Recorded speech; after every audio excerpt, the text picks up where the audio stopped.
Hi guys! Ako si Alamat. Ayokong yumaman pero gusto kong maging masaya. Tara, samahan niyo ako dito sa Saudi Arabia bilang isang OFW. At ngayong araw medyo kakaiba yung vlog natin dahil magkukwento lang tayo tungkol sa isang kababayan natin na nag-share ng kanyang story na gusto niyang ipahatid sa ating lahat. Tara, makinig tayo! Itago natin siya sa pangalang Jerry. Si Jerry ay tubong taga-Abuhay, Bataan at 25 years old. Siyempre, first time niyang maging isang OFW dito sa Saudi Arabia.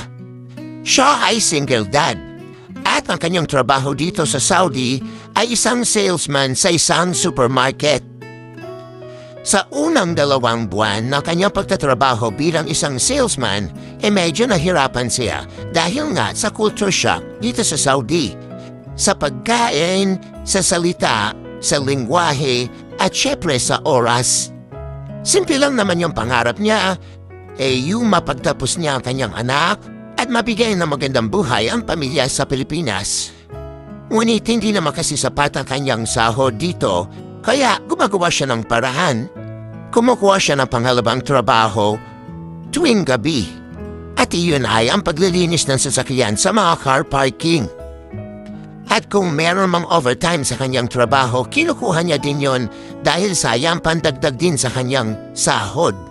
Si Jerry ay typical na single dad na may taas na 5'9", palki ang katawan dahil medyo batak sa trabaho, magandang mata, mapungay, may magandang ngiti at higit sa lahat, maginoo.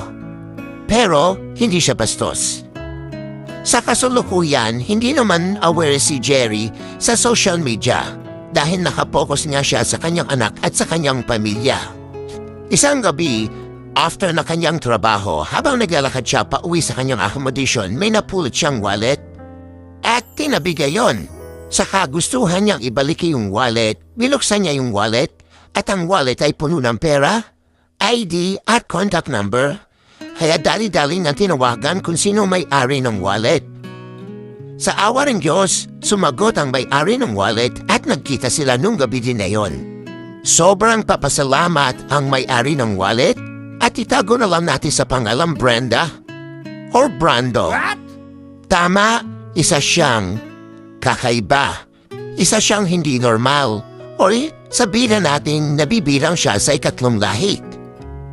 Sa una, hindi mo mahalata na kabilang siya sa ikatlong lahi, pero kung mansalita na, die, mas malambot pa sa cotton candy. Bilang pasalamat ni Brenda or Brando, inaaya niya si Jerry na kumain sa labas yung gabi din na yon. Nagpakilala si Brenda, nagpakilala din si Jerry, at nagkamabutihan sila sa isa't isa. Mukhang okay naman sa una, at binigyan niya nga ng pera si Jerry pero si Jerry hindi niya tinanggap yung pera. The next day or mga sumunod na mga araw, lagi na nakikita ang dalawa. Lagi na sila lumalabas kung saan sila kumakain at kung saan sila pumupunta. At syempre, nagkamabutihan na sila. Naikwento na nila ang kanilang mga istorya sa kanilang buhay, pati mga pangarap nila sa buhay at kung paano sila napadpad sa Saudi Arabia. Sumatotal, hindi naman talaga mahirap mahalin si Jerry. Kaya naman to si Brenda or Brando ay tuluyan ang nahulog ang kanyang loob kay Jerry. Siyempre kung ako din yun, mahuhulog din ang loob ko kay Jerry. Siyempre gwapo. At hinahanap ko kung anong 5'9", 5'9 ba? Pero kwento nga pala to ni Jerry. Kaya naman to si Brenda or Brando ay nagtapat na talaga kay Jerry kung ano yung tunay niya nararamdaman. Sobrang mahal niya na at napamahal na talaga siya kay Jerry. Alam mo, Alamat, yung araw na nagtapat sa akin si Brenda ay napabugtong hininga na lang ako. Nag-isip ako ng malalim. Sa una hindi ko alam ang isasagot dahil ayoko makasakit ng damdamin. At malaki ang paggalang ko at respeto sa mga katulad niya. Sa totoo lang, Alamat, ito ang kauna-unahang kong pagkakataon kung sakaling pagiging kami o sasagutin ko siya. Ang totoo, Alamat, napamahal na sa akin si Brenda o si Brando dahil sa kanya ko lang naramdaman ang tunay na pagmamahal. Ngunit natatakot ako, Alamat, may agam-agam, at may konting kaba dahil iniisip ko din kung ano ang magiging sitwasyon namin. Hindi ko siya kinakahiya. Ngunit iba ang sitwasyon, lalo na dito sa bansang Saudi Arabia. Maraming nanguhusga sa Pilipinas. Ano pa kaya dito? Ngunit mahal ko siya alamat. Hindi ko alam kung paano ko sasabihin sa kanya. Or kung paano sasabay na lang ba ako sa agos? Sa nararamdaman ko? Ile-let go ko ba? Madaming mga question na tumatakbo sa utak ko. Sana, alamat, matulungan mo ko o mabigyan mo ko ng payo. Umaasa, Jerry. Okay, Jerry. Maraming salamat ng taga-Abukay Bataan. Ayan. So, Jerry, papayo ko lang sa'yo, humingi ka sa akin ng payo. Ganito lang yan kasimple para masolusyonan mo ang iyong nararamdaman.